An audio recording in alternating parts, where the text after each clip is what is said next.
Hola. Hola, profe, buenas noches. Hola. ¿Cómo va? Buenas noches, ¿cómo les va? Hola, profe, ¿cómo andas? Bien, bien. Estoy con la garganta un poquitito complicada, así que, bueno, se me va a... Si en algún momento, bueno, me quedo sin voz, aviso. Estoy con un poquitito de dolor de garganta. Así que les quería comentar el tema que voy a tratar de hablar en un tono un poquito más bajo para no forzarla tanto. ¿Cómo andan? ¿Bien? Yo le había comentado a Lucía que voy a ver si lo puedo subir hoy, un Power en el campus virtual sobre la última unidad, un resumen sobre la unidad número 7 del libro del doctor Rodríguez, como para que ustedes tengan un poquito más completo el panorama sobre la unidad número 7 y van a trabajar con el Power. Bueno, los audios del doctor siempre son muy claros, tal vez un poco extensos, pero son claros.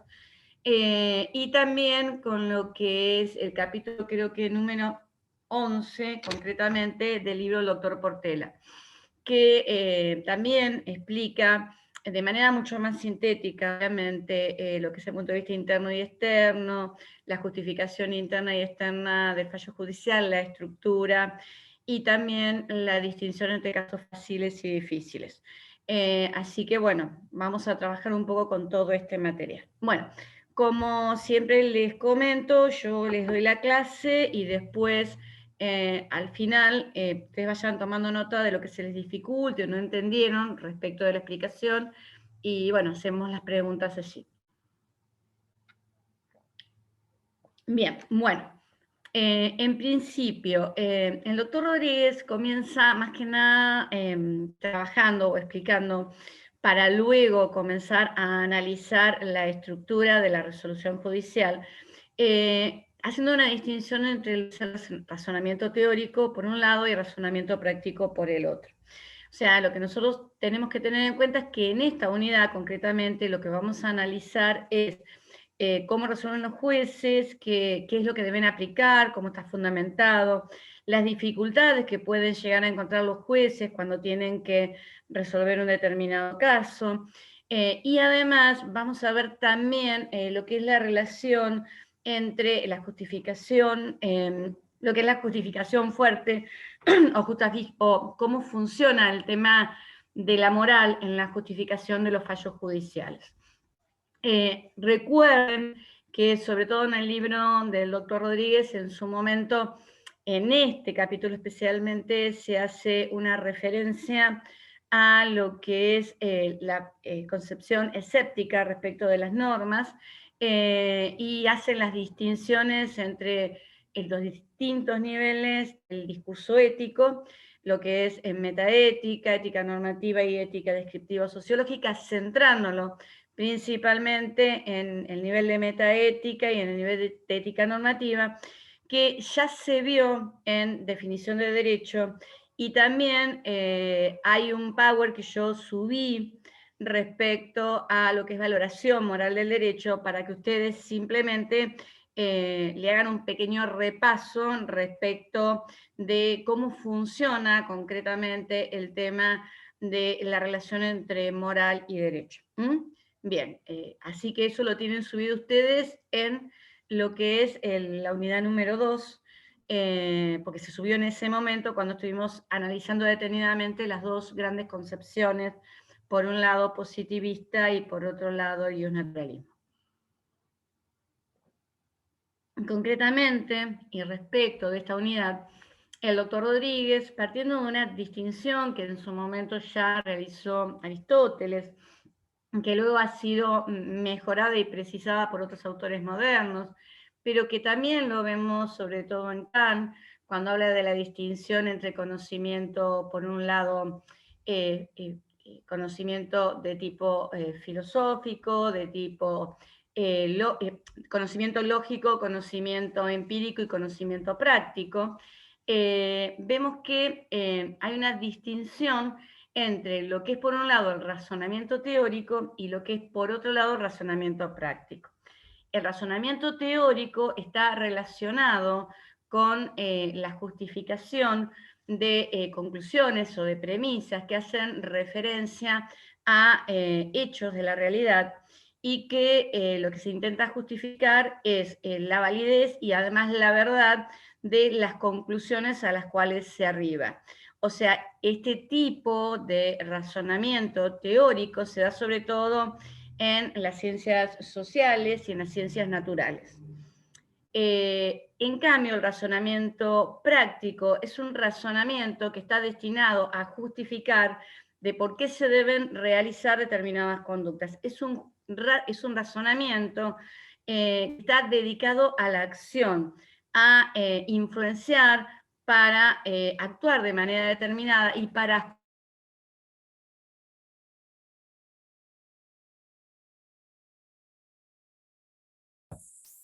¿Se me trabó solo a mí o se trabó en general? A tipo todos. normal. A todos, Coti. Hola, ¿pasó algo? Se trabó por unos segundos su conexión, doctora. Disculpen, ¿hay algún problema? ¿Me están escuchando bien? Hola, Lucía. ¿Me están escuchando bien? Ahora sí, ahora sí. Ahora sí, recién tuvo unos segundos de Sí, conexión. ¿no me estaban escuchando bien? ¿Quieren que repita? ¿Quieren que favor. salga? Voy a sacar por las dudas el video. Que fue un segundo Porque nomás, a veces se doctora. mejora la conexión. Díganme ustedes si sacando el video... Bien. A ver. Bueno, comienzo nuevamente, rápidamente.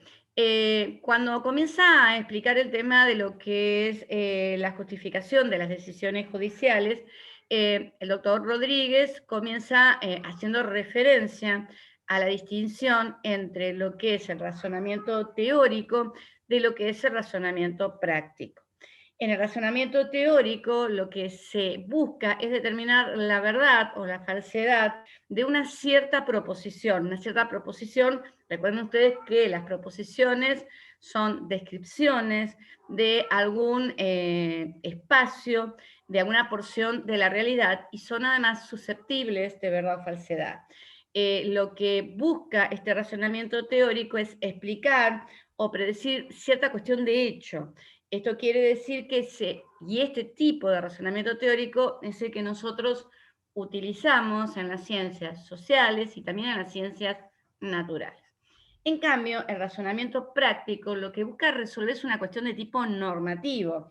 Es, diríamos, se pregunta qué es lo que se debe hacer, cuál es la conducta que sería mejor hacer, y lo que analiza es la corrección o incorrección de una determinada acción, de una determinada conducta. Aquí, entonces, en este tipo de razonamiento, nos estamos ocupando de cuestiones de valor, o de lo que sería mejor hacer. Y el fin que tiene es justificar una conclusión que es de tipo normativo. Para ello, obviamente, evaluando y sopesando las diferentes razones que existen para la acción. ¿Me están escuchando mejor así? Sí, ¿Se escucha mejor? Perfecto. Bien, entonces seguiremos así. Yo los veo, pero ustedes no me ven. Bien, entonces, teniendo en cuenta esto, nosotros, dentro de lo que es el ámbito de las decisiones judiciales y dentro de lo que es el ámbito del derecho, nos estamos manejando, estamos dentro de lo que es el razonamiento práctico. Estamos analizando a las normas como razones para la acción, o sea, razones que nos permiten justificar una determinada acción y razones que además nos permiten determinar si esa acción es una acción correcta o incorrecta, si se encuentra justificada o no.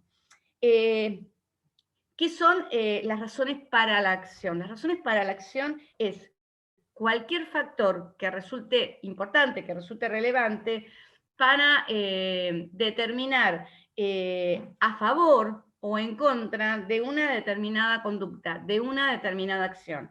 O sea, las razones para la acción, entonces, cualquier factor relevante que cuenta, ya sea a favor o en contra de una determinada acción. hay una clasificación que se realiza respecto de las razones para la acción. Están las razones, por un lado, explicativas y por otro lado están las razones justificatorias.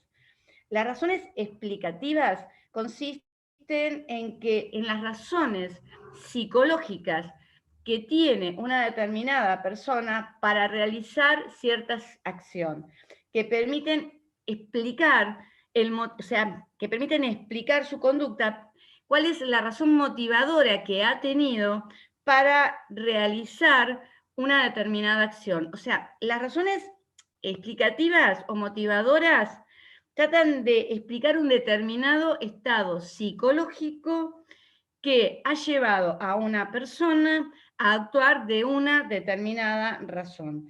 El motivo por el cual se actúa de una u otra manera. En cambio, las razones justificatorias equivalen a decir que existe una exigencia en virtud de la cual el sujeto debe hacer algo.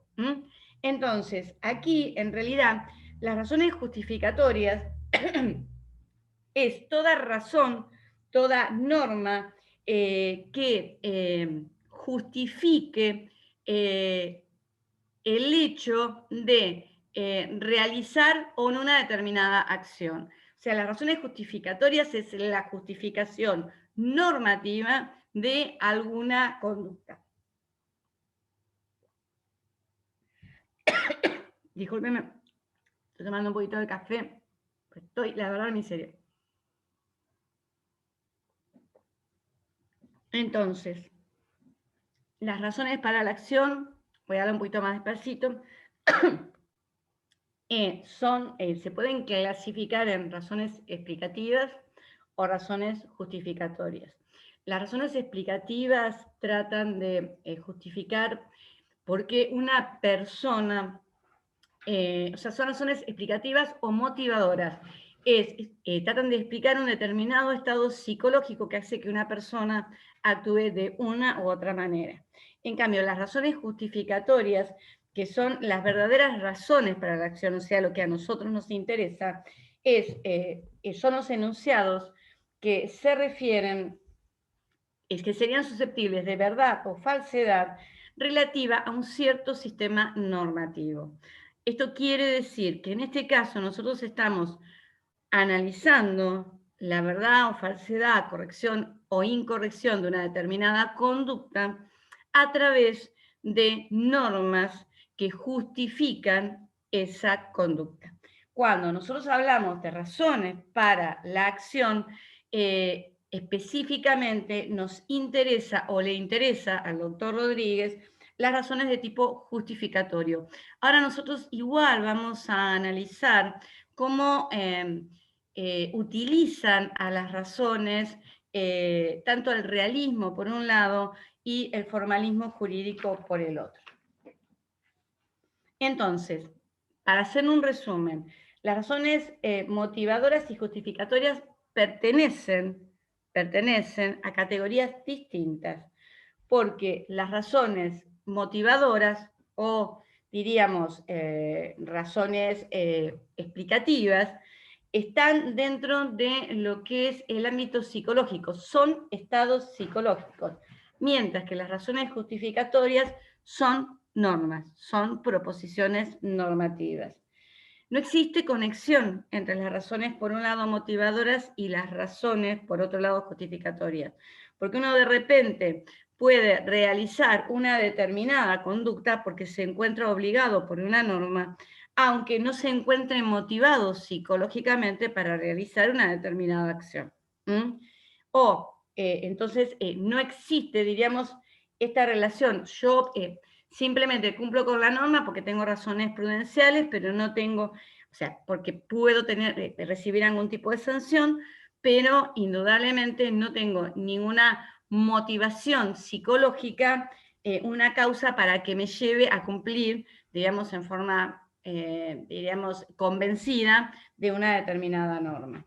Y además las razones explicativas están destinadas a suministrar elementos para la explicación teórica de lo que ocurre en el mundo. En cambio, las razones justificatorias proporcionan argumentos justificatorios para la acción. O sea, en la argumentación que uno realiza cuando se debe determinar qué es lo que se debe hacer o no se debe hacer. Se mueven en ámbitos distintos. Uno explican de por qué razón una persona actúa de una determinada manera y otro en realidad justifica la corrección e incorrección de una determinada acción. Teniendo en cuenta esto, nosotros si observamos y analizamos cómo funcionan las resoluciones judiciales, vamos a observar que la estructura de una resolución judicial está conformada por dos premisas y una conclusión. Vemos que nosotros en la estructura del fallo judicial, cualquier fallo judicial, ya sea dentro de lo que es el ámbito del sistema continental romanista o dentro de lo que es el sistema del common law, vemos que la estructura de una resolución judicial se asemeja, diríamos, estructuralmente, valga la redundancia, a lo que es un razonamiento práctico.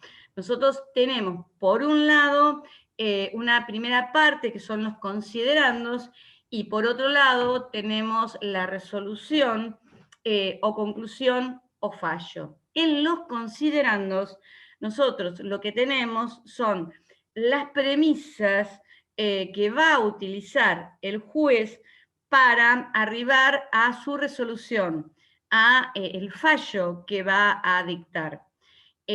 Los jueces, las premisas que nosotros encontramos en los considerandos son de dos tipos. Están, por un lado, la premisa normativa, que establece cuál va a ser la norma general, cuáles van a ser a su vez las definiciones normativas que nosotros podemos llegar a utilizar, que van a ser aplicadas al caso que uno tiene que resolver, que constituye el caso la premisa fáctica. Entonces, si nosotros observamos esta estructura de lo que es la resolución judicial, observamos que es la estructura de un silogismo práctico, en donde tenemos una premisa normativa, una premisa fáctica, y arribamos a una resolución que es el fallo, y que lo que establece es una decisión en la cual el juez termina, que se refiere a una determinada acción, en donde el juez termina o aplicando una resolución o dirimiendo un conflicto de intereses entre particulares. El tema de lo que es las resoluciones judiciales, que son en definitiva la estructura de un razonamiento práctico o de un silogismo práctico, vemos que existen dos posiciones que tratan de explicar lo que es cómo funciona el tema de arribar a lo que es la conclusión, que es la resolución. Por un lado, nosotros tenemos una posición que es el universalismo, y por otro lado tenemos otra concepción que es el particularismo. El universalismo afirma que en realidad cuando los jueces resuelven, lo que hacen es subsumir una determinada situación de hecho, que es el conflicto que deben resolver, ya sea una adjudicación de intereses entre particulares o la aplicación de una sanción en el caso en el cual se determine la existencia de un acto ilícito, lo que funciona subsumiendo en una norma general lo que es un caso particular. Entonces, lo que hace el juez es, en realidad, encuadrar o subsumir el caso que debe resolver en la norma que resulte aplicable a ese caso, y de allí, en forma mecánica, se deduce lo que es la conclusión, que es la parte resolutiva o lo que resuelve el juez. En cambio, el particularismo considera que cada caso no debe ser subsumido en una norma general, sino que cada caso debe ser resuelto de acuerdo a las características particulares que ese caso presente, porque lo que establece es que no existen en realidad casos que encuadren exactamente en lo que es una norma de tipo general, porque todo caso puede tener, diríamos, características que están descritas en una norma general, pero va a tener seguro una característica que va a ser aquella que va a convertir a ese caso en un caso particular y lo va a diferenciar. Por eso, los que adhieren a esta concepción particularista consideran que cada caso no debe ser subsumido en una norma general, sino que debe ser resuelto de acuerdo a las características particulares que presentan, porque el particularismo considera que no existen pautas universales en las cuales podamos apoyar la corrección normativa de las acciones. O sea, sintetizando, o bien es posible una justificación universalista de las decisiones, lo que obliga a asumir la posibilidad de reconstruir en forma completa y en forma consistente los contenidos que se encuentran regulados en lo que son las normas generales, o bien solo es posible ponderar cada caso individual en forma particular sin poder subsumirlo en una norma general, lo que deja abierto una cierta situación de discrecionalidad respecto del juzgador que puede derivar en una situación de arbitrariedad. En realidad, lo que nosotros siempre no tenemos que perder de objetivo cuando estamos analizando el tema de cómo resuelven los jueces es que en realidad lo que estamos discutiendo acá es cuáles son los límites de los jueces y cómo puede controlar la sociedad que las decisiones que los jueces tomen sean decisiones realmente correctas y no sean decisiones de tipo arbitrario. Y está relacionado exactamente con esto. Todo lo que vamos viendo es cómo nosotros analizamos cómo resuelven los jueces y además cómo podemos nosotros asegurarnos que las decisiones de los jueces puedan ser controladas por la sociedad, porque como van a tener que estar justificadas, esto significa que la justificación nos permite determinar, obviamente, la corrección. Pero no solamente eso, porque además, de acuerdo a la justificación de la resolución judicial, si estamos disconformes con ella, nos da la posibilidad de poder recurrir esa resolución y cuestionar los argumentos que utilizó el juez para llegar a esa decisión y tal vez de esa manera poder revertir la decisión que tomó el juez en una instancia superior. Bien. Bueno, teniendo en cuenta esto, volvamos nuevamente al tema de la estructura de las sentencias judiciales. Doctora, entonces, sí. Perdón, un alumno me preguntó si puede ir un poquito más lento. No sé si los demás opinan. ¿Más despacito? Sí, un poquito. Bien, bien, bien. Ir explicando un poco. ¿Está bien? Sí.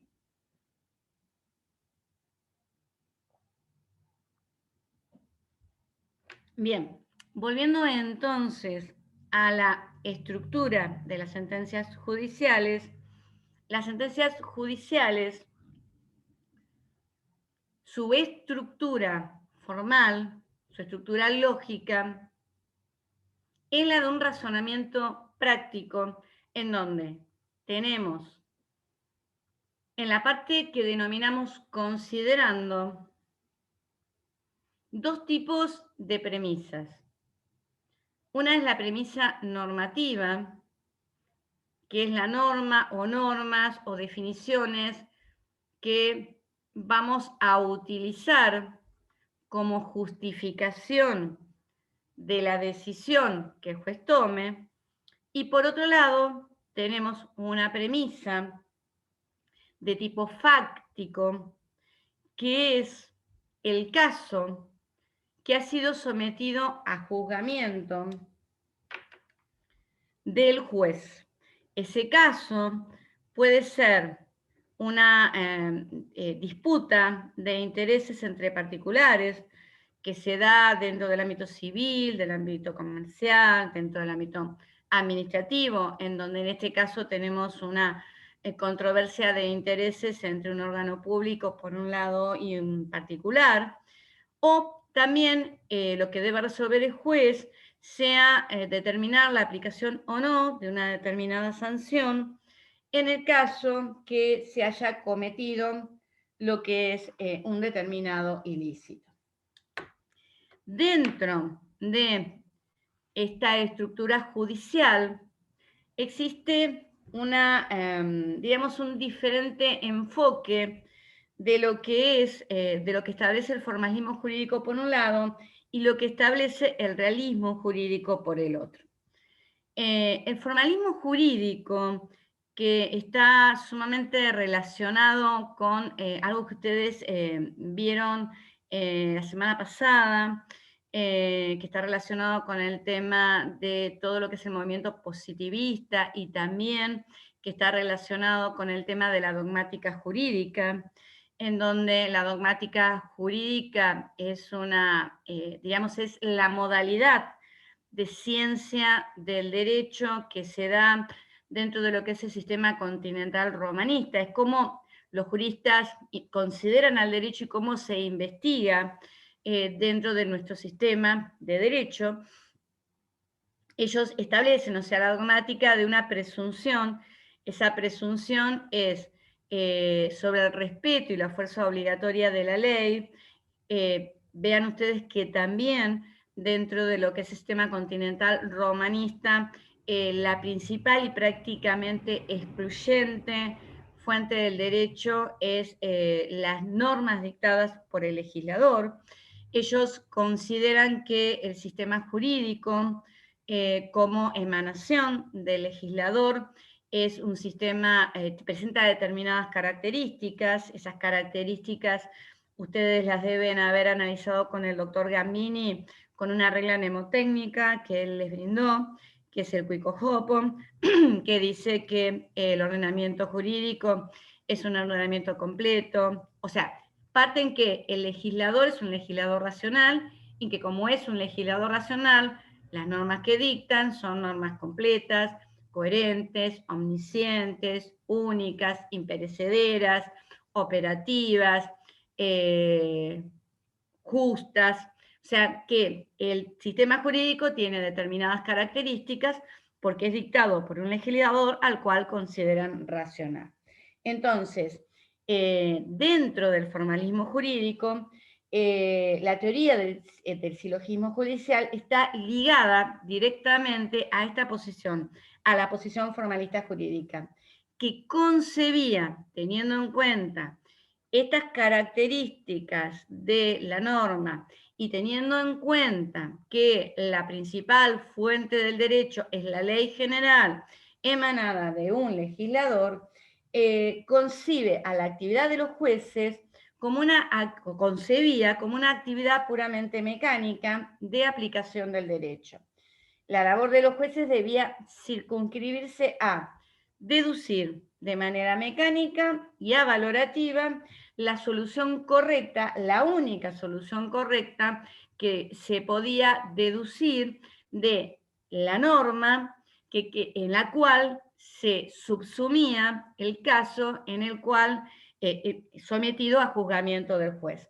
O sea, el formalismo jurídico es el que apoya esta concepción de razonamiento judicial como un silogismo, en donde el juez lo que tiene que hacer es simplemente identificar cuál es la norma que resulta aplicable al caso, subsumir ese caso en la norma y la conclusión, que es la resolución, en forma automática, única solución correcta en forma automática, se deriva, se deduce de las premisas de las cuales partió.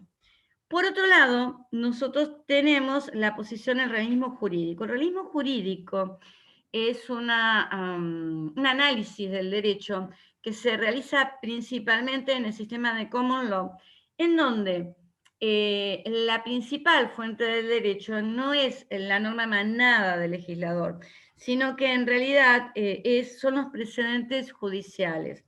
O sea que en realidad el juez lo que hace es aplicar aquellas normas que emanan de precedentes anteriores que surgen de fallos concordantes que se fueron dictando anteriormente. Hablamos de un derecho judicial, en realidad.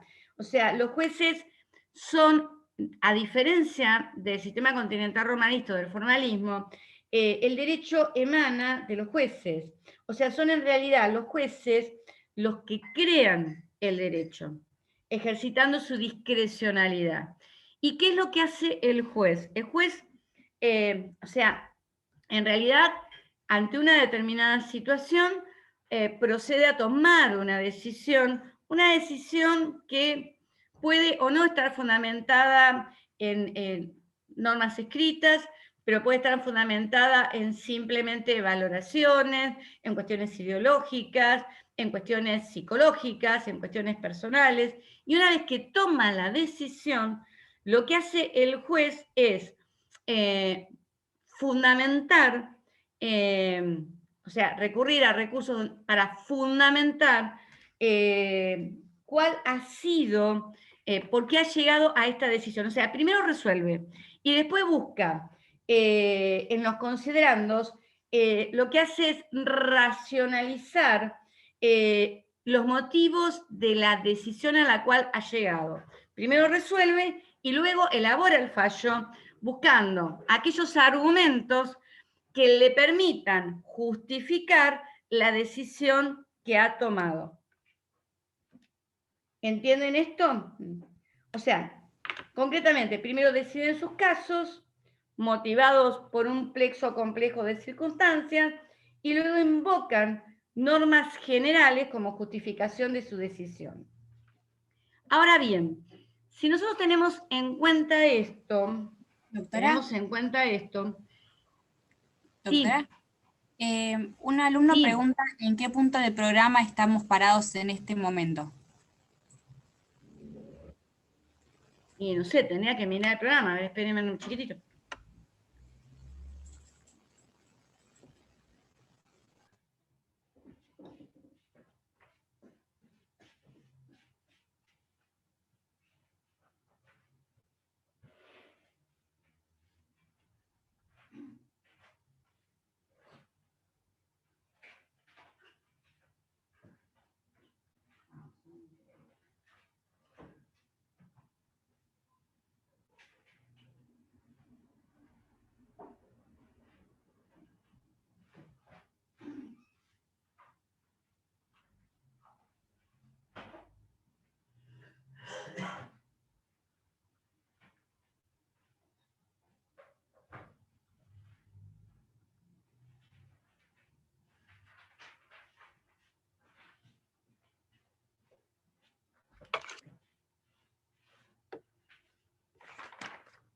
Bien, acá tengo el programa.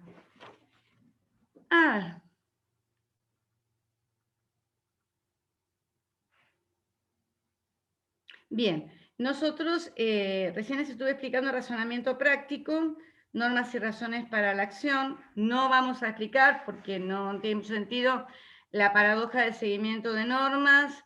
Sí estuvimos mirando las normas como razones excluyentes y la autoridad como servicio. Vimos el razonamiento práctico, universalismo y particularismo, y ahora estamos en la justificación de las decisiones judiciales, la estructura de las decisiones judiciales.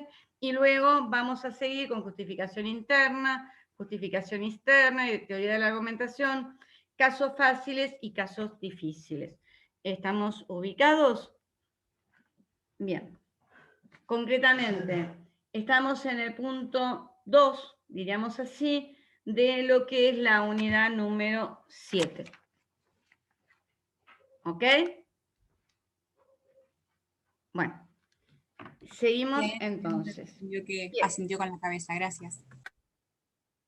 Sí, bien. Entonces, estuvimos mirando cuál era la estructura de lo que es el razonamiento judicial, que en realidad es una estructura similar a lo que es un silogismo.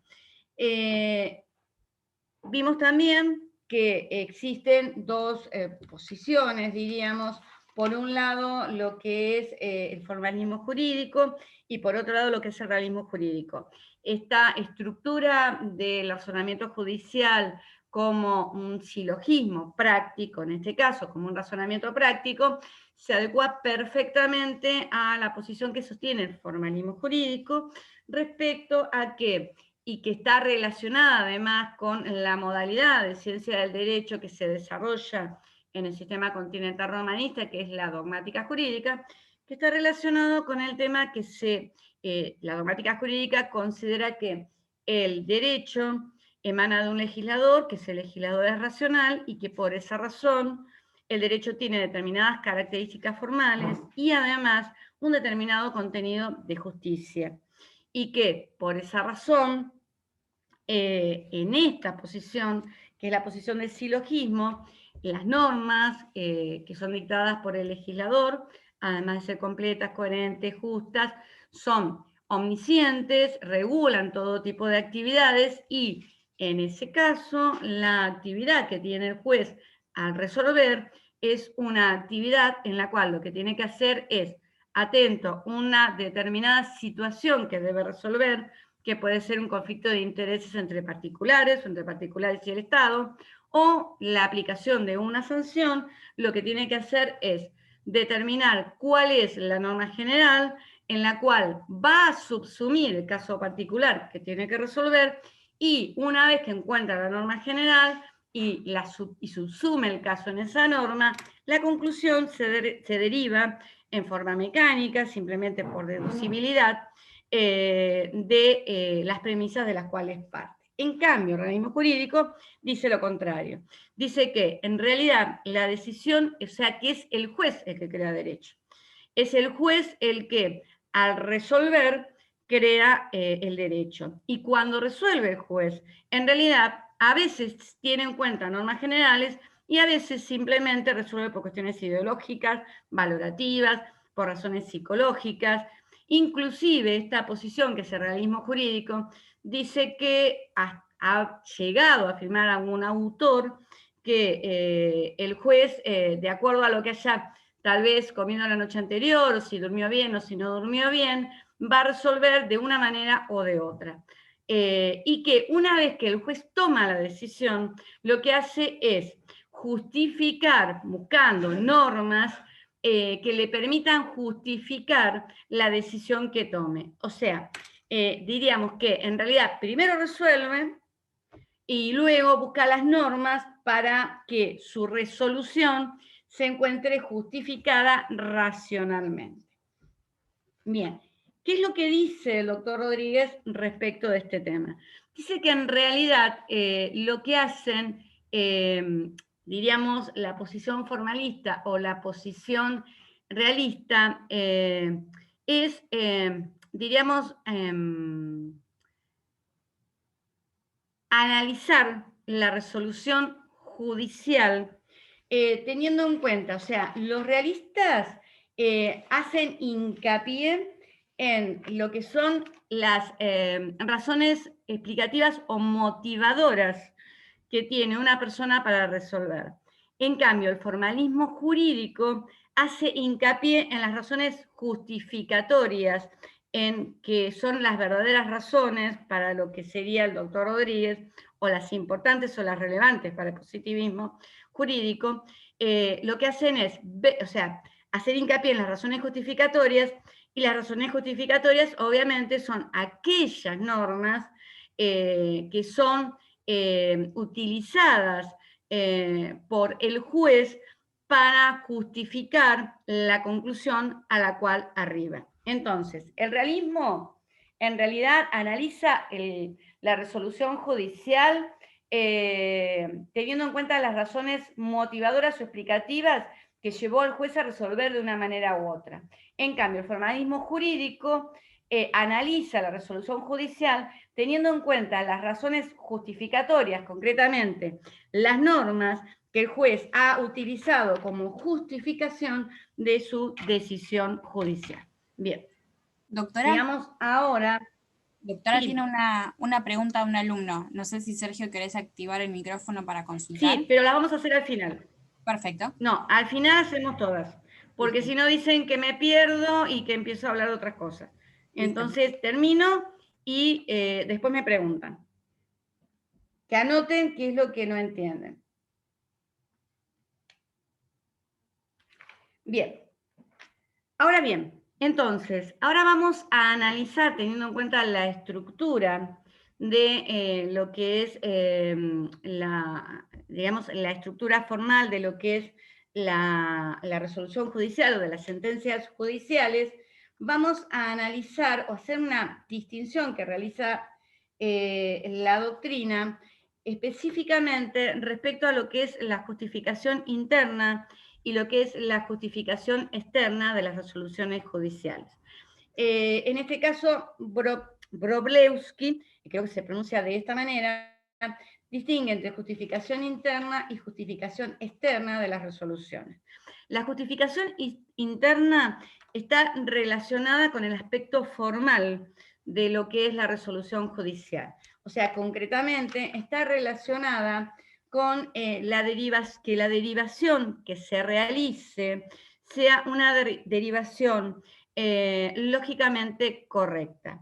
Esto quiere decir lo siguiente, que la conclusión a la cual se arribe sea una deducción de las premisas de las cuales se parte para arribar a esa conclusión.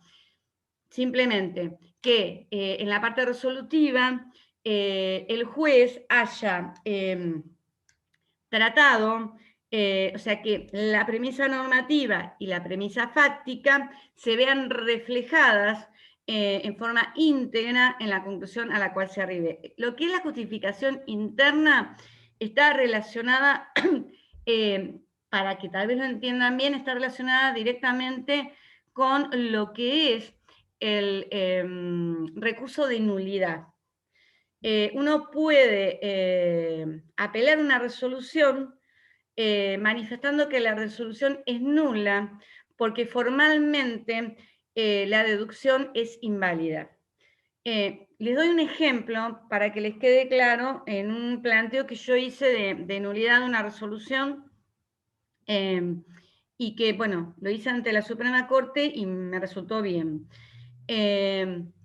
Cuando nosotros nos encontramos con una resolución que es nula, nos encontramos con una resolución que es nula cuando la resolución resuelve más allá de lo que se le pidió o cuando resuelve menos de lo que se le pidió, de acuerdo a lo que surge de los considerandos. Por ejemplo, en el caso en el cual yo interpuse un recurso de nulidad, era por una apelación respecto a una verificación de un crédito hipotecario.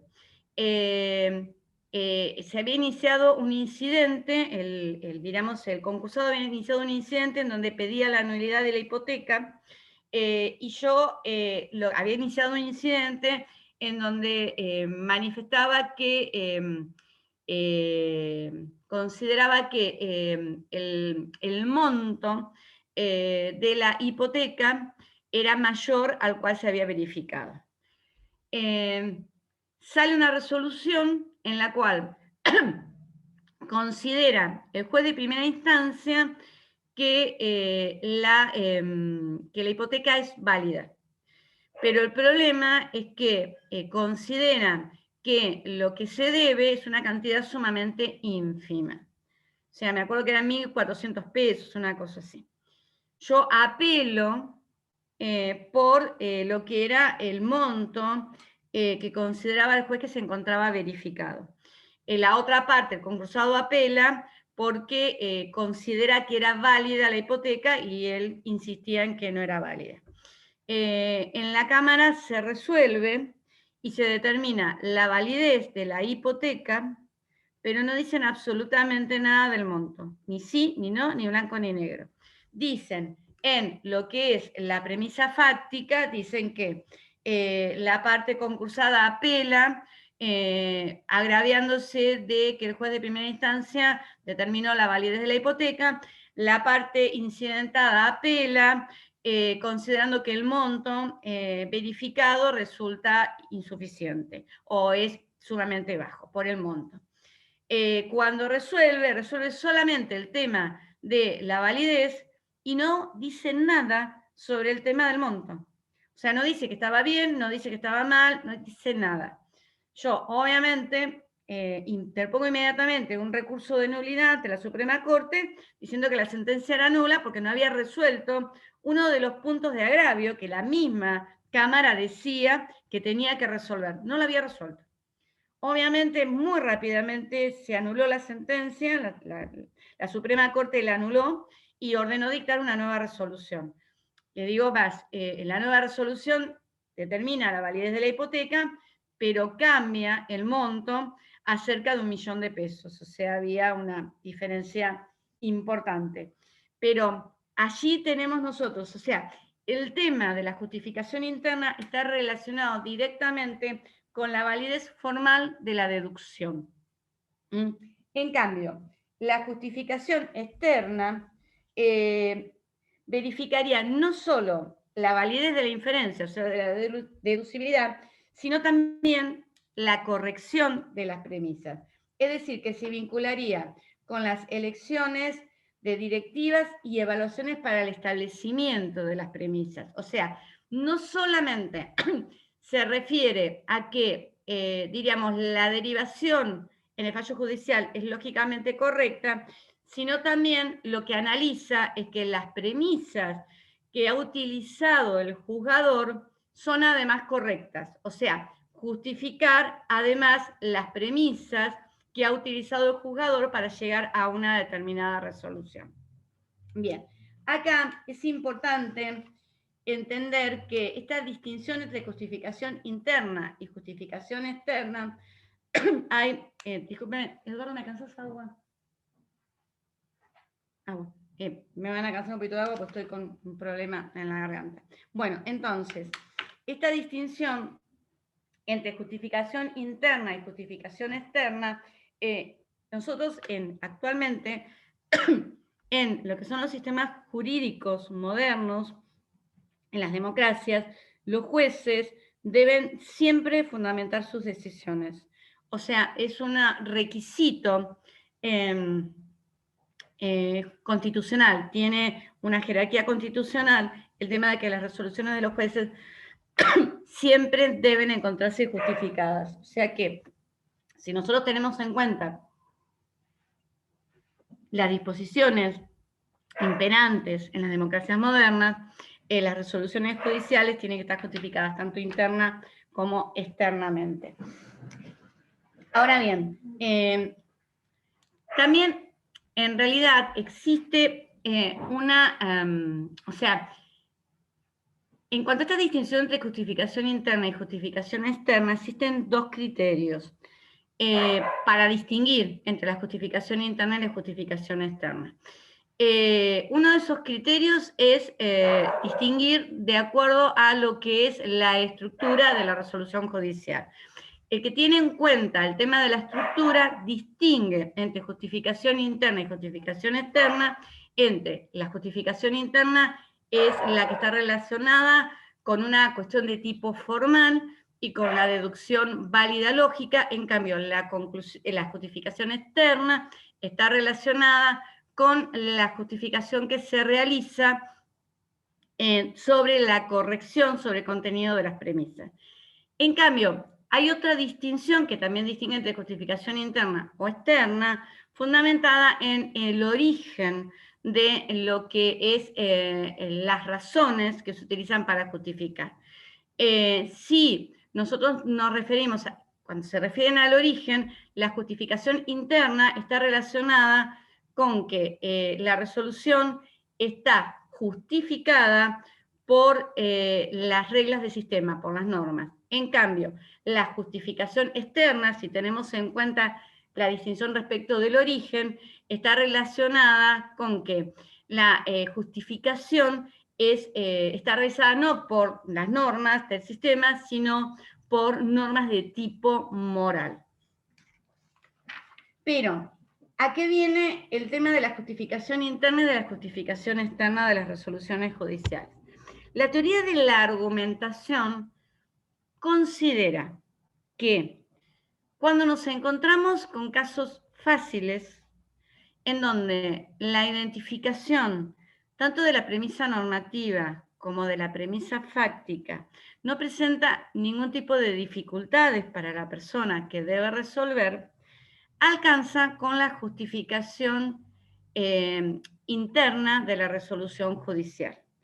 ¿Por qué? Porque no existen problemas de interpretación o problemas de determinación de ninguna de las premisas del fallo. Entonces, en los casos fáciles, la teoría de la argumentación considera que basta con que el fallo sea formalmente válido. En cambio, cuando nos encontramos con casos difíciles, y ahora vamos a ver cuál es esta distinción entre casos fáciles y casos difíciles, es necesario que el fallo, además, se encuentre justificado externamente. O sea que se van a tener que dar argumentos para justificar por qué se ha tomado una determinada decisión, ya sea con la premisa fáctica o con la premisa normativa, porque la premisa normativa, por ejemplo, puede llegar a tener problemas de interpretación, o podemos encontrarnos con que no tenemos una premisa normativa para aplicar, o porque tenemos dificultades en la premisa fáctica, porque tenemos dudas respecto realmente a cómo se han realizado los hechos y si los mismos se encuentran acreditados. Entonces vamos a tener que justificar en forma externa de por qué consideramos probados los hechos o por qué elegimos una entre varias interpretaciones de una norma, o por qué al no tener una norma lo que estamos haciendo es resolviendo de manera discrecional. Entonces, esta distinción entre justificación interna y externa la toman las teorías de la argumentación para determinar que en los casos fáciles alcanza con la justificación interna, que es la justificación lógica o formal. En cambio, en los casos difíciles necesitamos fundamentar cada una de las premisas que hemos elaborado, que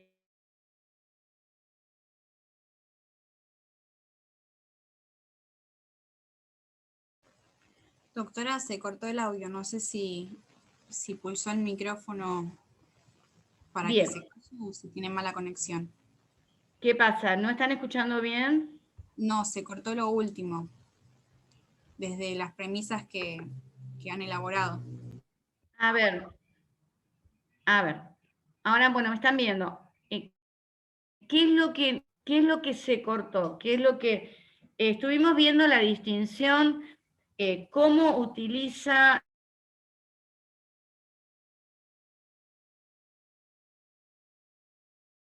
¿Eso lo escucharon? No, se volvió a cortar, va, por lo menos a mí, no sé si a los demás. Bueno, vuelvo a sacar, a ver, esperen. Vuelvo a sacar el video, a ver si se mejora. Bien. Ahora, ¿me están escuchando bien ahora? Sí, ahora se escucha bárbaro. Sí, doctora.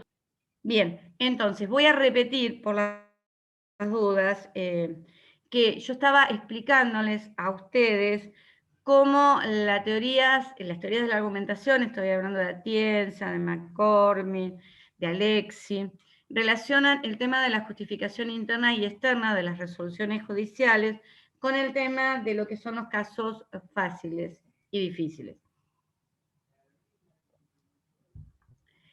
Las teorías de la argumentación sostienen que cuando el juez debe resolver y no tiene problemas en la identificación, tanto de la premisa normativa que va a utilizar como justificación, y tampoco tiene problemas en la individualización de la premisa fáctica que es el hecho que le han traído a juzgamiento, en ese caso, la teoría de la argumentación sostiene que cuando nos encontramos con un caso fácil, que no presenta dificultades de individualización ninguna de las premisas que aparecen en el considerando de una resolución judicial, en ese caso, el juez, bastan con la justificación interna de la resolución judicial.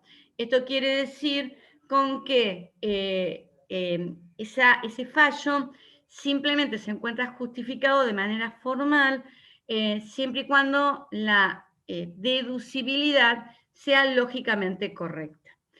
En cambio, sostienen las teorías de la argumentación que en los casos en los cuales nos encontramos con un caso difícil, y ahora vamos a analizar qué consideramos casos difíciles, en el caso en que nos encontramos con casos difíciles, los jueces, o sea, que ya sea que presentemos, se nos presenten dificultades o se le presenten dificultades al juez para individualizar la premisa normativa o la premisa fáctica, en ese caso es necesario, además de la justificación interna de la resolución, una justificación externa, o sea, que el juez dé argumentos de por qué, si por ejemplo se le ha presentado dificultad en la elección de la premisa normativa, porque la misma tenía problemas de interpretación o porque me encontraba con una laguna o un problema de contradicción,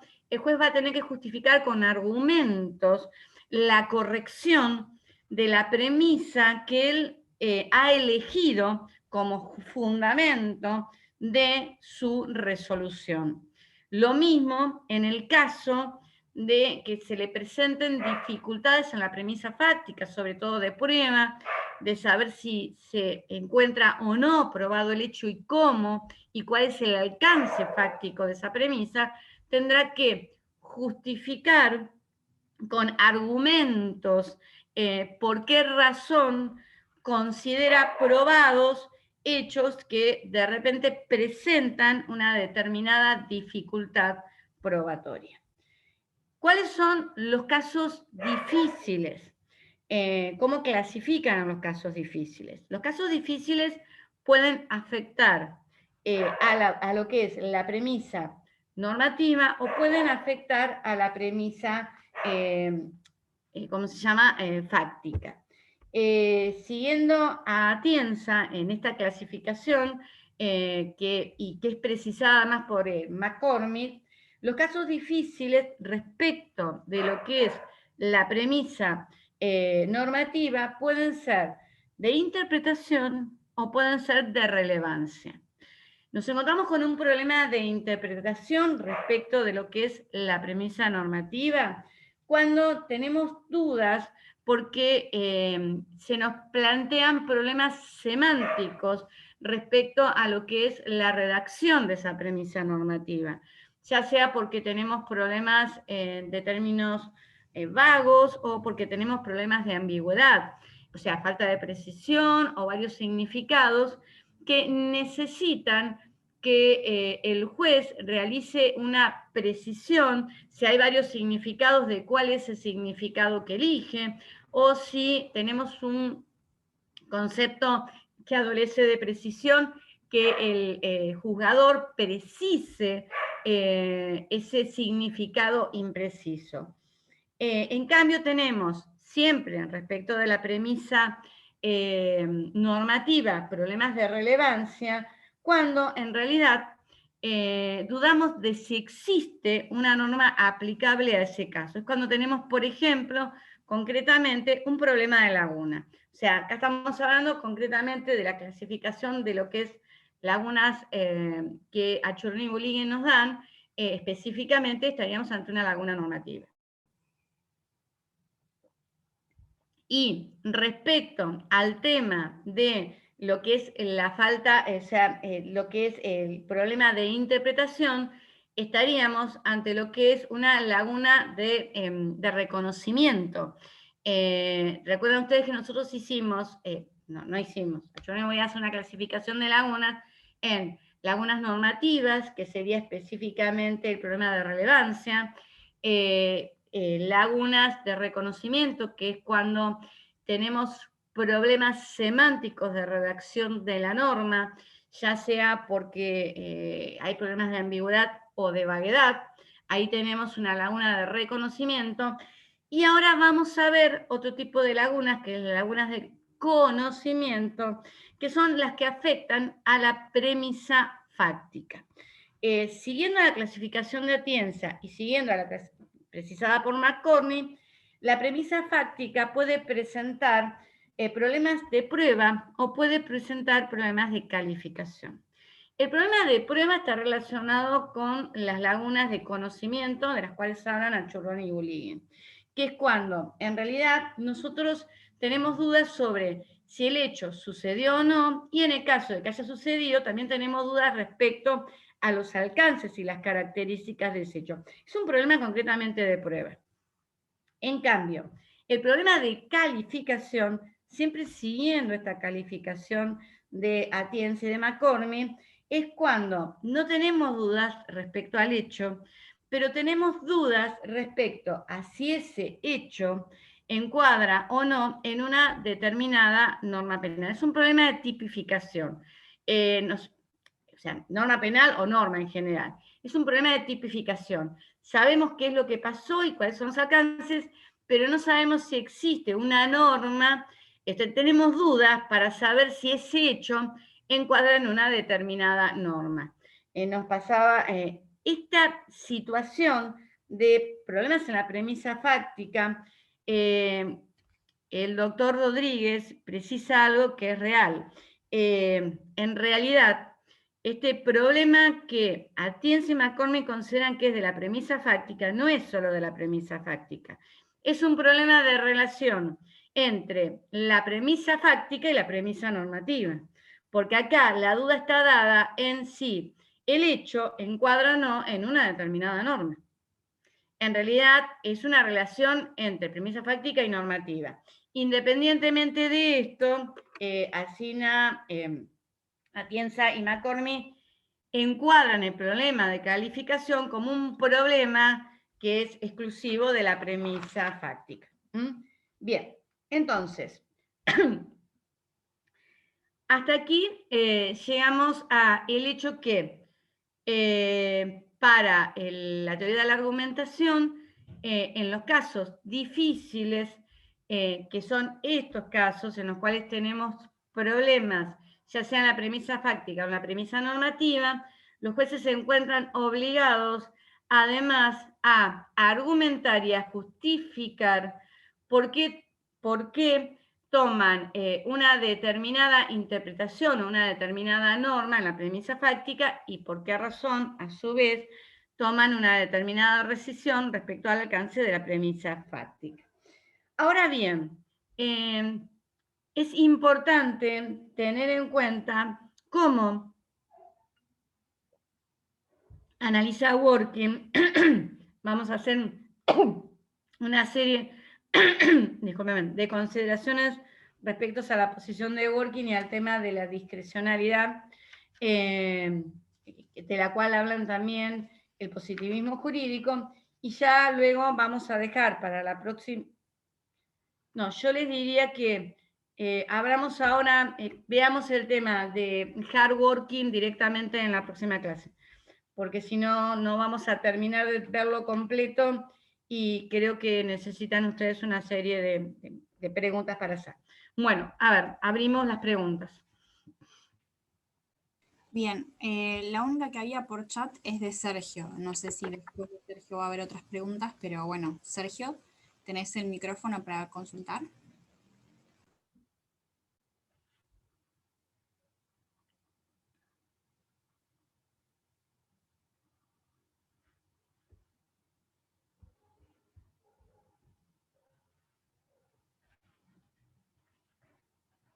Bueno, intento leer la pregunta de Sergio del chat.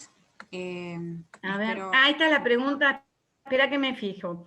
Acá hemos introducido certeza que lleva a nuestro momento. Como seres probables, para evitar que quien nos vaya a contradecir que...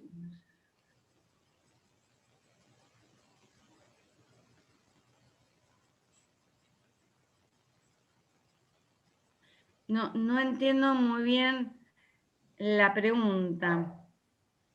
O sea, a ver si podemos de repente aclarar un poquitito de lo que estamos hablando. En realidad nosotros lo que estamos viendo en esta unidad es específicamente cómo es el razonamiento judicial. Estamos directamente hablando, en realidad, el tema de la interpretación, con lo que está relacionado al tema de razonamiento judicial, diríamos, la interpretación, que es una interpretación que a nosotros nos interesa sobremanera, es la interpretación obviamente judicial, porque es el juez el que determina cuando resuelve cuál es la interpretación que él considera correcta para cada hecho determinado. O sea, es el juez, en definitiva, el operador que no solamente interpreta, sino que también decide. Y decide optando por, cuando tenemos de repente algunos problemas de interpretación o de diferentes interpretaciones, es el que va a determinar cuál es para él la decisión correcta en un determinado caso que le fue sometido a juzgamiento. Lo que nosotros estamos analizando acá es específicamente cómo los jueces resuelven y cómo es esa estructura de la resolución judicial. Y también estamos determinando si existe o no discrecionalidad por parte de los jueces cuando resuelven, que es un tema que vamos a ver en la próxima clase que vamos a dar. Ahí vamos a analizar directamente, y esto es la polémica hardworking, respecto a la mayor o menor, diríamos, discrecionalidad que puede llegar a tener el juez para resolver. Pero la discrecionalidad también está relacionada con el tema de la arbitrariedad.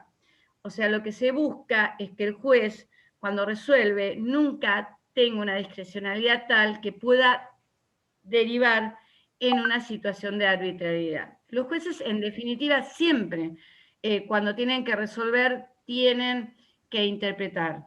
Y cuando interpretan y cuando eligen tanto la premisa fáctica como normativa, obviamente valoran e interpretan.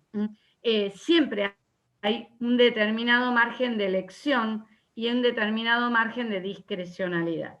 Esa discrecionalidad va a ser mayor o va a ser menor de acuerdo a la mayor o menor dificultad que se le pueda llegar a presentar al juez cuando tiene que resolver. La mayor o menor dificultad está relacionada con el tema de los casos fáciles o de los casos difíciles. Obviamente, cuando el juez tiene que resolver un caso en el cual tenemos una norma que es clara y que es aplicable al caso que tiene que resolver, y el caso además está aprobado perfectamente, ahí nos encontramos con un caso en donde obviamente el juez va a tener una discrecionalidad obviamente menor, porque no va a tener mayores dificultades para poder subsumir el caso en una determinada norma. La dificultad se plantea cuando de repente nos encontramos con lagunas, ya sean lagunas de reconocimiento o lagunas normativas, que afecten específicamente a la premisa normativa, o que tengamos además problemas de lagunas respecto a lo que es la premisa fáctica, siguiendo siempre la clasificación de Churroni y Bolin, que están referidas concretamente al tema de la prueba. Entonces, así es donde, diríamos, los jueces, de repente, como siempre tienen que justificar sus decisiones, obviamente van a tener que utilizar argumentos más elaborados y de mayor peso para, cuando se encuentren con casos difíciles, fundamentar por qué ha elegido determinadas premisas y ha llegado a una determinada decisión. Entonces, obviamente, el tema, y también tal vez esté un poquito relacionado, o sea, el tema de la justificación, ya sea por un lado de la justificación interna o externa, también está relacionado con otro tema. Nosotros podemos hablar de una justificación, o sea, nosotros tenemos dos sentidos de justificación. Un sentido débil y un sentido fuerte. El sentido débil de justificación volcado a lo que es el ámbito de razonamiento práctico, está relacionado con el tema de lo que es la justificación interna. O sea, el sentido débil está relacionado con el hecho que el razonamiento práctico, esta silogismo judicial o esta resolución judicial se encuentra justificada débilmente si la conclusión se deriva de las premisas que el juez ha tomado para derivarla. O sea, esta es una deducción de tipo meramente formal. Si la conclusión se deduce formalmente de las premisas de las cuales partió el juez, el fallo se encuentra débilmente justificado, o la resolución o el razonamiento está justificado débilmente. La justificación fuerte está relacionado con el hecho que, ¿por qué? Porque yo puedo tener un razonamiento, una deducción válida, lógicamente, pero puedo llegar a una conclusión que es falsa. Si yo parto de premisas falsas, voy a llegar a una conclusión falsa, pero formalmente la deducción puede ser válida. Ahora, si yo quiero a una conclusión verdadera o a una conclusión correcta, yo además tengo que partir de premisas que a su vez sean correctas y que sean verdaderas. Entonces, la justificación en realidad fuerte está dada porque la deducción sea lógicamente correcta, pero además las premisas que yo utilice sean verdaderas y sean además correctas. Entonces, en ese caso, la conclusión a la cual yo voy a arribar se va a encontrar justificada en forma fuerte. ¿Por qué? Porque la deducción es válida formalmente, pero además las premisas de las cuales yo he partido son premisas verdaderas y por lo tanto la conclusión va a ser verdadera. Y en el caso del razonamiento, además práctico, son premisas que van a estar justificadas en forma normativa, además. Entonces la conclusión a la cual voy a llegar es una conclusión, es un fallo judicial que se encuentra justificado en forma fuerte. ¿Por qué? Porque la resolución es lógicamente formal, pero además las premisas de las que yo he partido se encuentran además justificadas y son premisas correctas, son premisas válidas. No sé si eso explica un poco la pregunta a la cual se refería Daniel, ¿era? ¿O quién era? La Sergio. pregunta del chat. Sergio. ¿Cómo? No, Sergio. De Sergio. No sé si... Bien, no sé si se entendió. Cuando estamos hablando de los argumentos, obviamente, para que la justificación sea fuerte, no solamente tiene que ser la deducción lógicamente correcta, sino que también las premisas que yo utilizo también deben ser correctas, deben ser verdaderas, o sea, tienen que estar justificadas. Porque si no, si simplemente lo que yo veo es que formalmente la conclusión se deduzca de las premisas, pero no analizo la corrección de las premisas, obviamente esa justificación va a ser débil, va a ser lógica, pero no va a ser fuerte porque yo no analizo el contenido de las premisas de las cuales yo estoy partiendo. No sé si eso era un poco la pregunta a la cual se refería. Sergio, un montón de manitos. doctora, a ver. algo entendí, pero bueno, difiero de lo que me está diciendo, porque en la realidad de la situación, en la justicia, no es tan calcadamente como se lo está explicando acá. Y lo digo con conocimiento de causa. Muchas veces los jueces argumentan, o ponen, o toman decisiones que son arbitrarias, muchas veces, a terceros involucrados en algún caso, y hacen de eso un perjuicio, que muchas veces de causa psicológica irrevocable.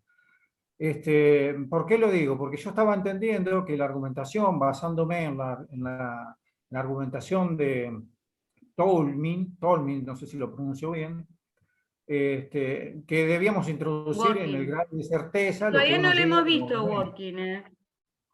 No, no importa. Todavía no hemos llegado a ver diríamos, la discrepancia entre Working Hard.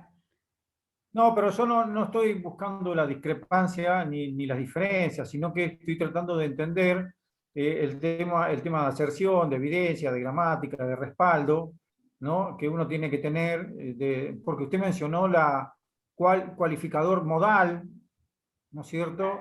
Y entendí de que, bueno, ante una argumentación uno tenía que tener ciertos parámetros, pero muchas veces en la justicia eso no se da.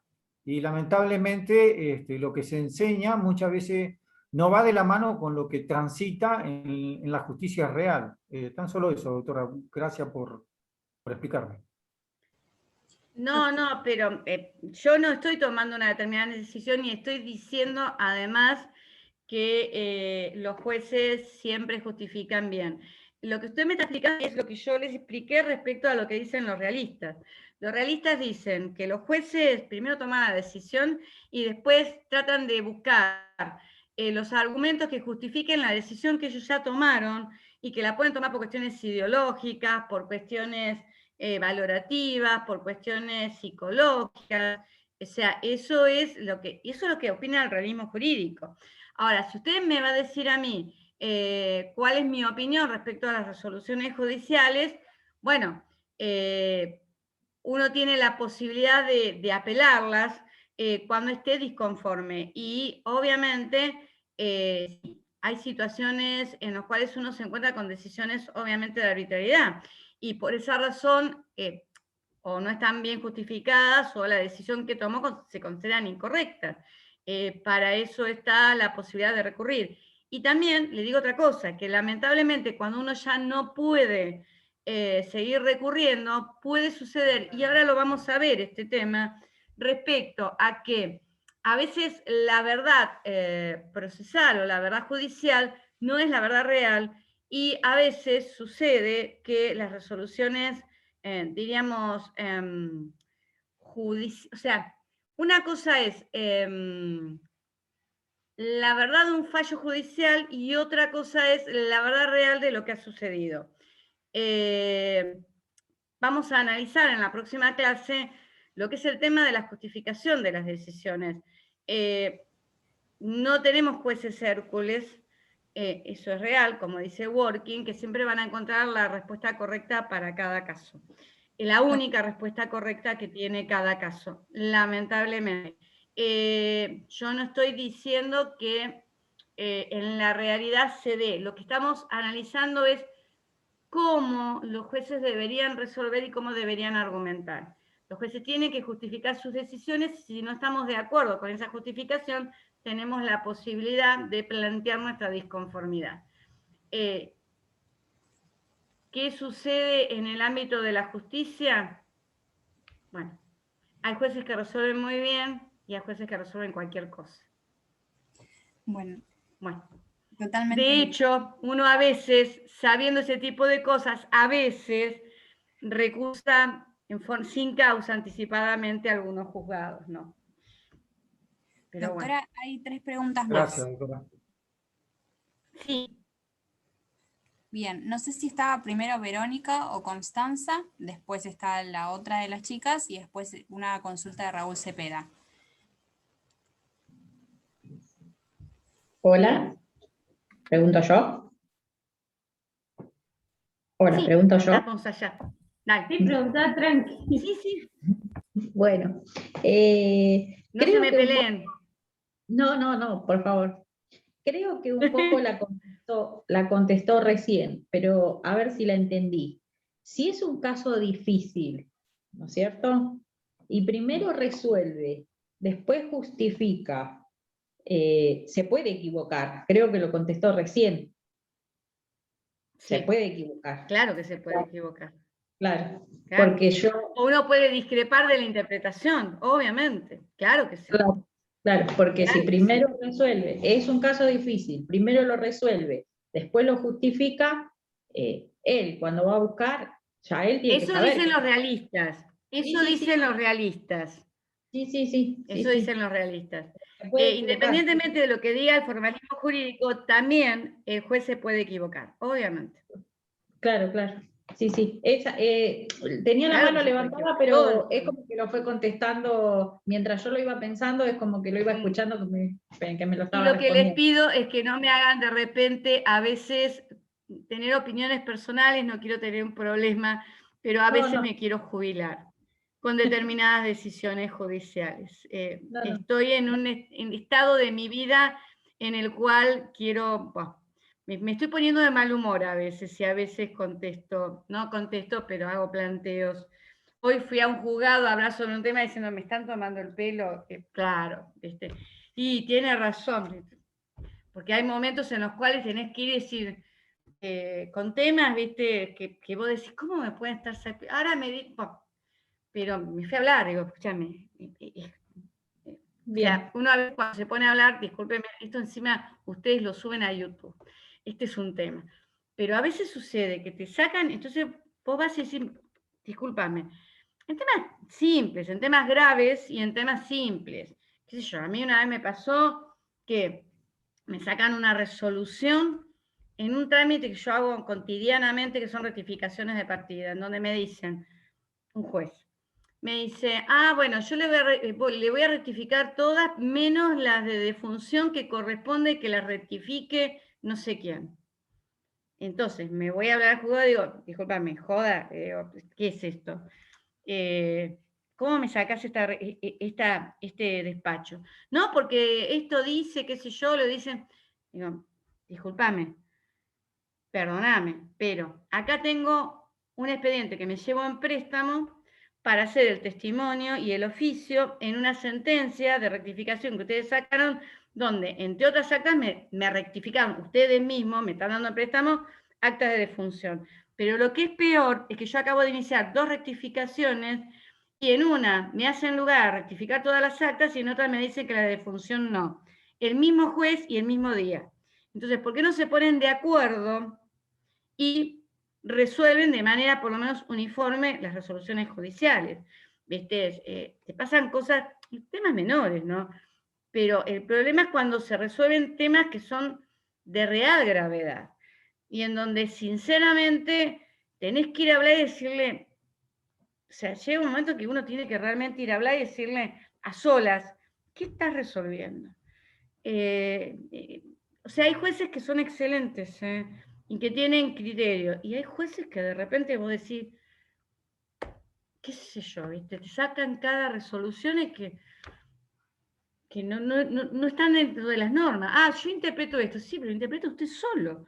En toda la provincia de Buenos Aires, ¿cómo lo interpreta usted solo? ¿Qué es esto, viste?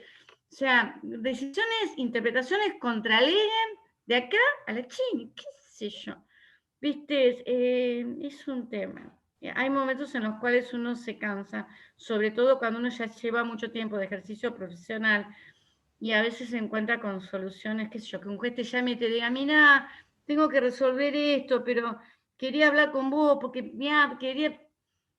Y el juez tiene que resolver, ¿viste? Él me tiene que llamar para preguntarme a ver qué opino. ¿Qué sé yo? ¿Viste? Bien. No sé si te contesté. Verónica, ¿estuvo contestado? Sí, dijo que ¿Quién sí. Constanza era que quería preguntar? Hola, profe, sí, yo le quería hacer consultas, no tanto de contenido, porque estoy resumiendo hasta las 6 y no pude empezar con las 7, así que me perdí un poco, pero también fue porque no leí, sino sobre que nos dijo Lu, puso en el grupo, que no se va a hacer el trabajo integrador, y mi pregunta es, ¿cuándo le vamos a poder hacer a ustedes preguntas sobre las unidades para empezar a prepararnos? Sí, nosotros tenemos previstas, me parece que tenemos previstas una clase de repaso y lo que era el trabajo integrador, en realidad vamos a hacer clases de repaso. Para genial. que ustedes, bueno, sobre todo, sí, previos a lo que son los recuperatorios de los trabajos prácticos, y también vamos a hacer una clase de repaso previa al coloquio. Sí, chicos, no los vamos a dejar solos. Profe, ¿y cómo es la modalidad? Capaz que nunca rendí oral o algo por Zoom y no sé cómo es el sistema. ¿Cómo lo hacen? Bien, ¿Te hacen no, preguntas? simplemente ¿Presentás? es como si fuese, Es como si fuese específicamente una, digamos, una evaluación oral presencial, simplemente que la hacemos por Zoom. Nosotros vamos a hacerle preguntas teniendo en cuenta en lo que es el recuperatorio de los trabajos prácticos, teniendo en cuenta las unidades que tienen que recuperar, y bueno, es eso, concretamente. Va a ser de manera individual a cada uno, y después vamos bien a pedir, de acuerdo al día que tomemos, vamos a tener que tener de repente un Zoom con mayor cantidad de tiempo, porque tenemos bastantes personas para recuperar. Gracias, profe. Estas eran mis dudas. No, por favor. Bueno, Raúl Cepeda. ¿Qué tal, doctora? Escuchando un Bien, audio ¿cómo andamos? Muy bien. Yo con COVID, así que no ando muy bien, pero bueno. Vos sabés que yo me tengo que vacunar el jueves y hoy me fui a hisopar por las dudas. Claro, porque si no, no se puede vacunar. Porque la verdad, no, me fui a hisopar, mañana tengo el resultado por las dudas. Quiero estar tranquila de que estoy bien antes de vacunarme. Claro. Así que, ¿cómo se siente? ¿Bien con el COVID o está complicado? La estoy pasando muy mal, pero bueno, habrá que aguantar. Sí, Bueno, sí. Bueno. En un audio de la doctora Valle nos habla sobre la premisa mayor y premisa menor. Y bueno, yo escucho que usted nos dice la premisa fáctica. ¿Es la misma que la menor? No, está bien, discúlpame. Sí, está perfecto. En realidad la premisa normativa es la premisa mayor y la premisa fáctica es la premisa menor. Sí, perdón, no, tal vez no empleé esos términos, pero diríamos, ojo, que no sé por qué razón en el libro de Portela aparece exactamente al revés. Habla como premisa mayor la premisa fáctica, como premisa menor la normativa. Pero en general Rodríguez y todos nosotros opinamos que la premisa mayor es la normativa y la menor es la fáctica. A eso nos estamos refiriendo. Bien, muchísimas gracias. Doctora, no, por favor. Hay otras preguntas de Juan Cruz Franz. No sé si tenés habilitado el micrófono, si puedes hablarlas. Hola, ¿qué tal? Muchas gracias. Sí. ¿Me escuchan bien? Sí, te escucho. Bueno, una de los interrogantes que nos han planteado en el TP número 5 fue sobre justamente la teoría del silogismo, que sufre una crisis en el siglo XIX, y a mí en lo particular me dio a entender de que ya en la realidad no existía más justamente una decisión judicial, partiendo simplemente por lo que estaban debatiendo sobre la norma, el hecho y la conclusión. Entonces, quería saber justamente si yo como... Abro una paréntesis porque vos hablabas de tus temas personales a nivel laboral. Y justamente es lo que me sirve más a mí que salir un manojo de teorías al juzgado. Cierro y digo, en la práctica, como abogado, ¿puedo referirme apelando a decir, bueno, yo vengo a hablar sobre esta norma lo tiene que resolver de esta manera y, o sea, tener un carácter más estructurado a la hora de sacando a valoración, diría yo, siendo avalorativo en una resolución judicial? No, a ver, yo te voy a contestar. Vos lo que estás diciendo es correcto. El tema de lo que es, diríamos, esta concepción del silogismo judicial y que era suficiente, específicamente durante la época de predominio de la escuela exegética del derecho y la escuela de jurisprudencia de conceptos. Obviamente, ya no funciona más el tema de la aplicación mecánica del derecho. ¿Por qué? Porque no hay ningún tipo de dudas que los jueces siempre interpretan, y para determinar que un caso es fácil, previamente deben interpretarlo. Esto es así. Por esa razón es que ahora no alcanza con el tema simplemente de la validez formal. Los jueces en las democracias modernas, en los sistemas modernos, están obligados a fundamentar sus fallos. No solamente el fallo tiene que ser lógicamente correcto, sino que tiene que argumentar, aunque la premisa sea fácil, o sea, aunque ese caso sea fácil, tiene que hacer Lo que pasa es que la fundamentación va a ser, obviamente, mucho más simple cuando estamos en tu caso fácil que cuando nos encontramos en tu caso difícil, que obviamente vamos a tener que argumentar vamos a tener que utilizar argumentos más fuertes para justificar por qué razón, uno, cuando hay varias interpretaciones de la norma, cuando tenemos una laguna o cuando tenemos problemas de prueba, tomamos una determinada decisión. Pero ahora siempre se debe argumentar. Espera que voy a ponerle la batería.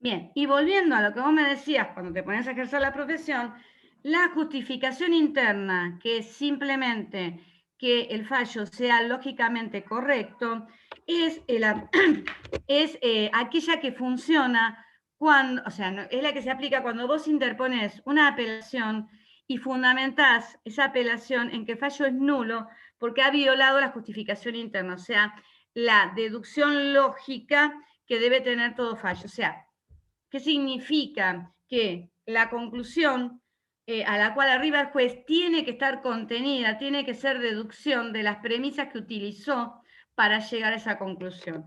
En cambio, todo lo que es apelación que se refiere a atacar la fundamentación, los argumentos utilizados por el juez, los argumentos externos utilizados por el juez, los argumentos que están destinados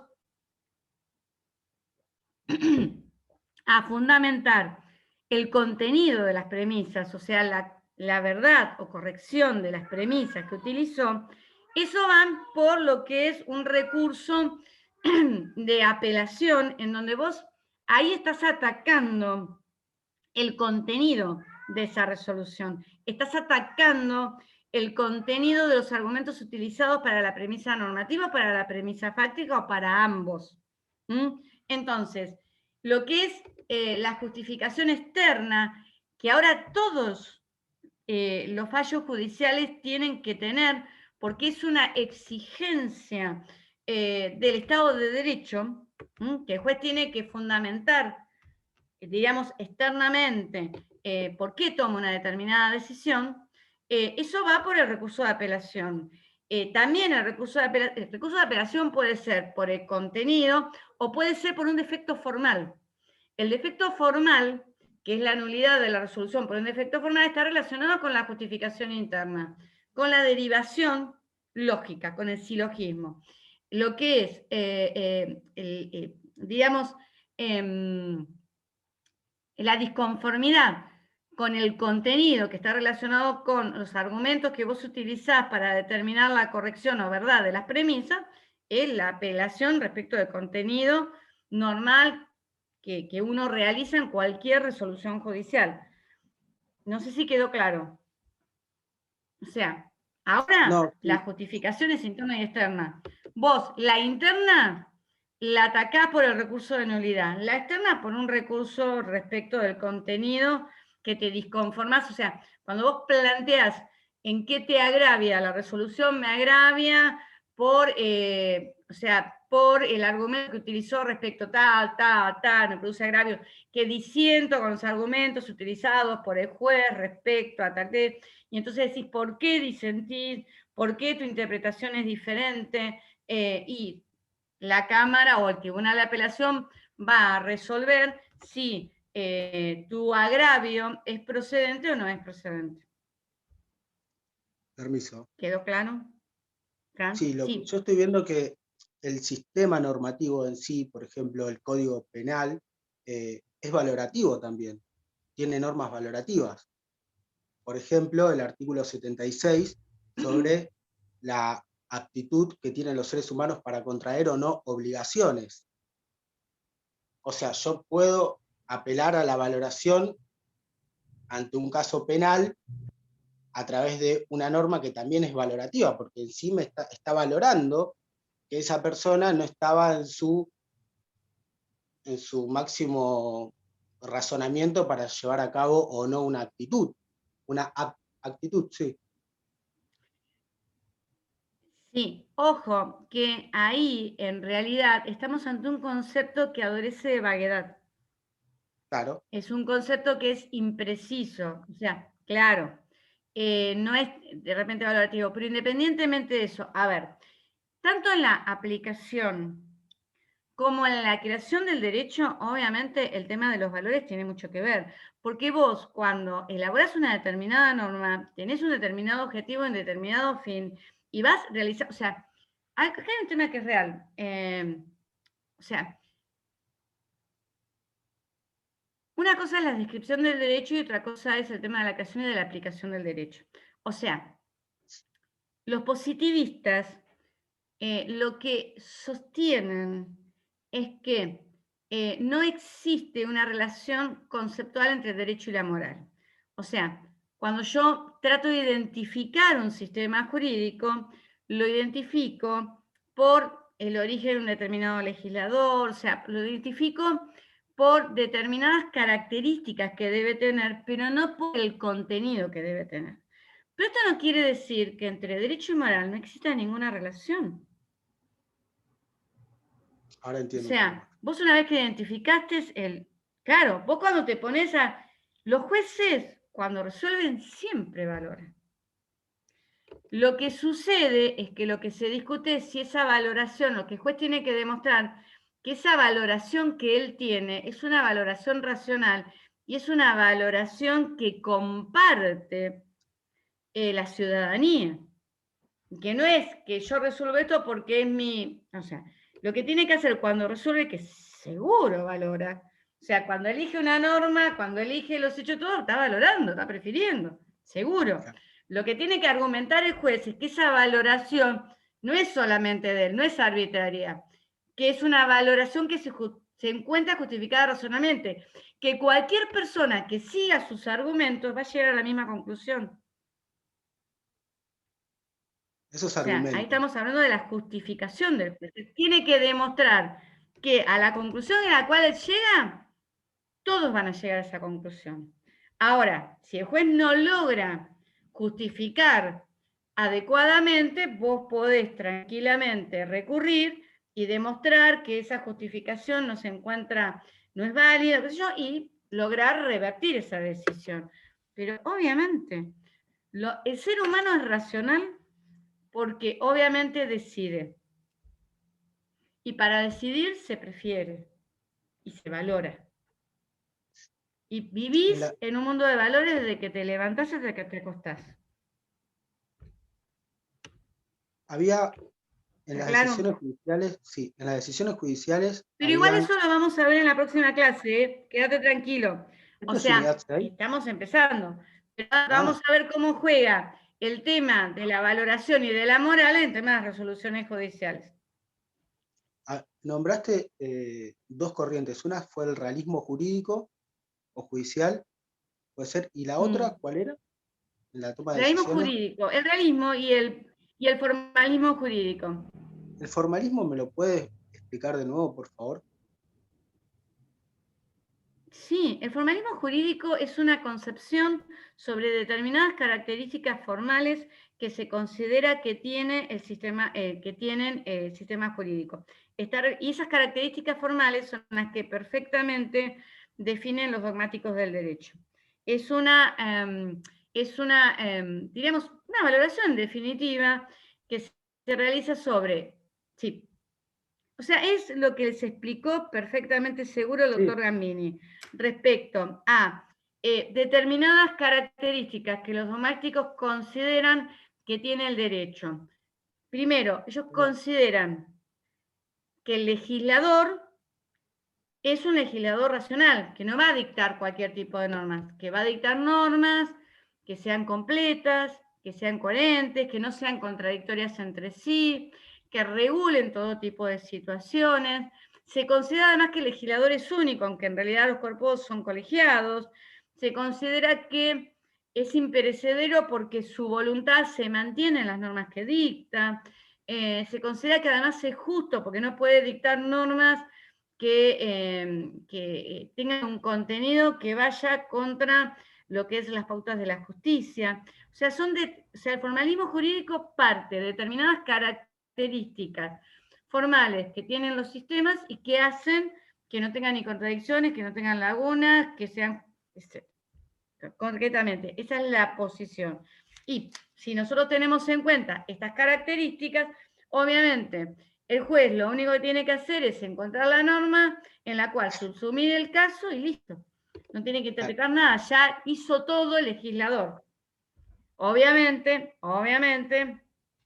diríamos, a medida que va transcurriendo el tiempo, advertimos que los sistemas jurídicos no son tan perfectos, que tienen problemas formales, que tienen lagunas, que tienen contradicciones, que muchas veces su contenido se aleja de pautas valorativas, entonces, y que además los jueces no tienen una aplicación tan mecánica. Los jueces, para decidir si un caso es fácil, previamente tienen que interpretar. Y la interpretación va a ser mayor o menor de acuerdo a las dificultades que se le puedan llegar a presentar en el caso que deban resolver. Pero siempre interpreta. Bueno, muchísimas gracias. ¿Está claro? Bien. O sea, no es... O sea, las decisiones no pasan ni por un extremo, que es el realismo, ni por otro extremo, que es el formalismo jurídico, sino por el medio. Todo, por el medio. Bien. Sí, tiré las dos. ¿Alguna otra pregunta, chicos? No, es que en mi cabeza las tiré a la basura, las vertientes esas, porque no pasa así. Bueno.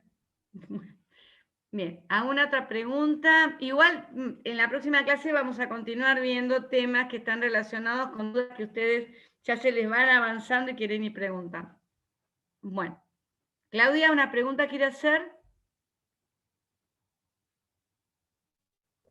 No, doctora, yo no me quedo, bueno. la premisa fática no la entiendo, pero bueno, ya la voy a volver a escuchar. No, la premisa, a ver, paren, no se compliquen tanto. O sea, la premisa fática está relacionada con el caso que debe resolver el juez. Es el caso que debe resolver, eso es la premisa fáctica. Es el caso que se le trae a juzgamiento. ¿Qué es eso? El caso.